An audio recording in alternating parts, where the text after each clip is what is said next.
Welcome back to the IBFP. Here's your host, Boxing New. Welcome to another edition of the Raw Truth Q&A with the IBFP, where we're always facts over feelings. And look, let's just break it down honestly and objectively as possible. And the first question comes from Proud Father, and he states, why do you feel some fans talk like Devin Haney is invincible? Because those fans are morons, idiots, and dummies. You have to be an idiot to believe that Devin Haney's invincible. Devin Haney is a good fighter, a quality fighter, has a high IQ, got good speed and footwork, but at the same time, Devin Haney is far from invincible. This guy, chin, is a liability.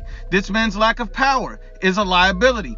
And he also has some defensive deficiencies where he's able to get caught with certain shots, like hooks. At the end of the day, this was a 35-year-old Jorge Linares out of his prime, and Devin Haney needed help from the referee to survive the championship rounds. So at the end of the day, Devin Haney has things he can work on. He does have liabilities, and he is not invincible. That's just being honest and unbiased.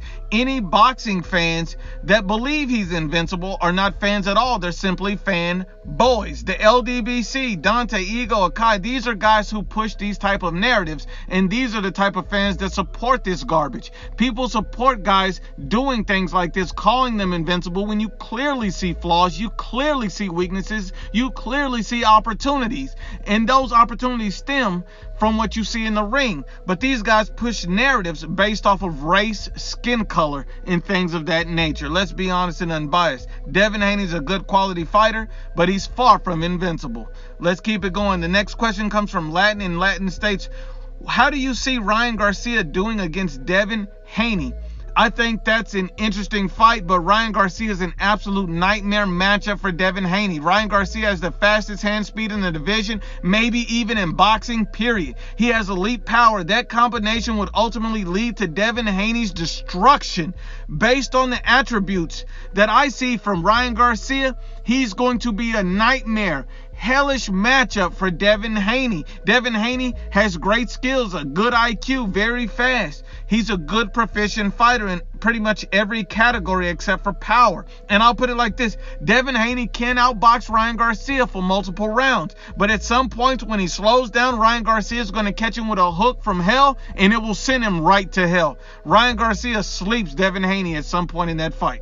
Let's be honest and unbiased. The next one comes from Copa, and he states, what do you think about the upcoming fight with Pacquiao versus Spence? Did Manny Pacquiao bite off more than he can chew fighting Errol Spence? I think it's an interesting fight. Manny Pacquiao is one of the best fighters I've ever seen, a Hall of Famer, one of the once-in-a-generation type of fighter, former A-Division champion, Hall of Famer. He still has power, still has speed, but at the end of the day, he's still a dangerous fight for Errol Spence too, don't get me wrong, and he could still pose a real big threat to Errol Spence. I would never count Manny Pacquiao out of any fight, but I have to favor Errol Spence. This guy's the younger fighter. He's in his prime. He's strong. He's skilled. Errol Spence Jr. has the best jab in the division. This man is going to be a problem. I have to favor Errol Spence just based off of common sense, based off of what you see in the ring. He's not facing a prime Manny Pacquiao. I see Errol Spence beating Manny Pacquiao at this stage in his career. That's just being honest.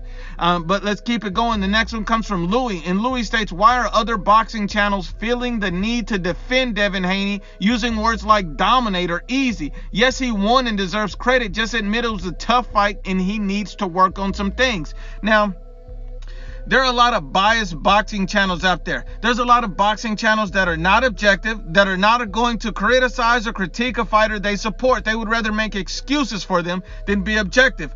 We've seen Devin Haney against Jorge Linares show some vulnerabilities, show some flaws, show some weaknesses. We've also seen him get help from the referee by the referee not standing in, warning Devin Haney, taking a point from Devin Haney after excessive holding for multiple rounds. We've seen these things. So if people want to ignore this, if people want to bypass this, these guys are fanboys. They just exposed themselves. Because if we're being honest about it, Devin Haney didn't dominate this fight. He dominated a portion of the fight.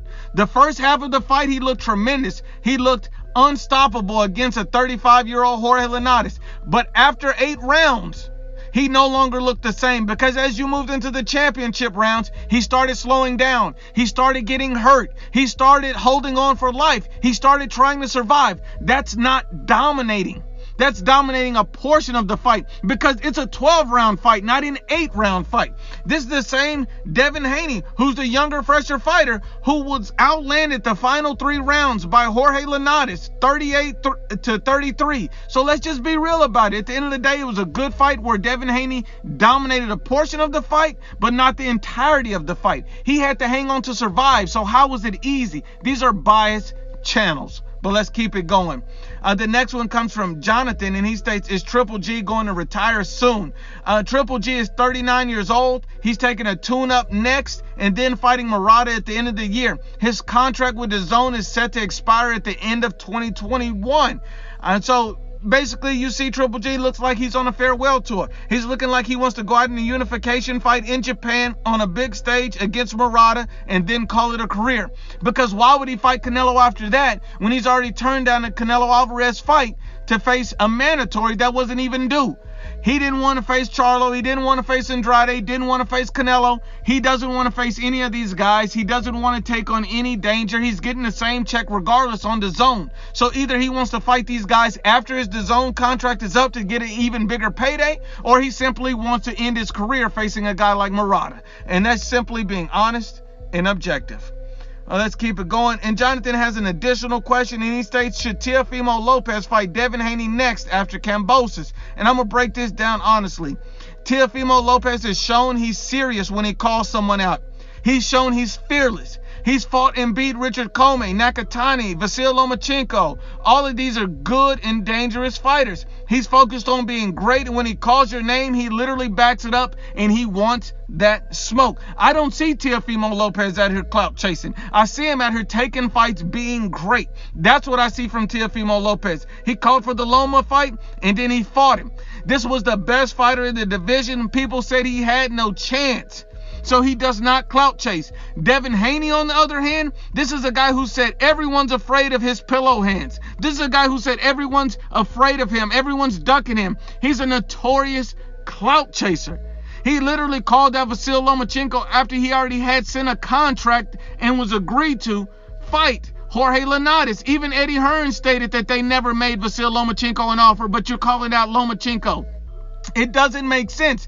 This man is doing nothing but clout chasing. At the end of the day, if that fight is made, it's going to be because of Teofimo Lopez, and that's honest and unbiased. But once again, men lie, women lie, but the facts don't lie.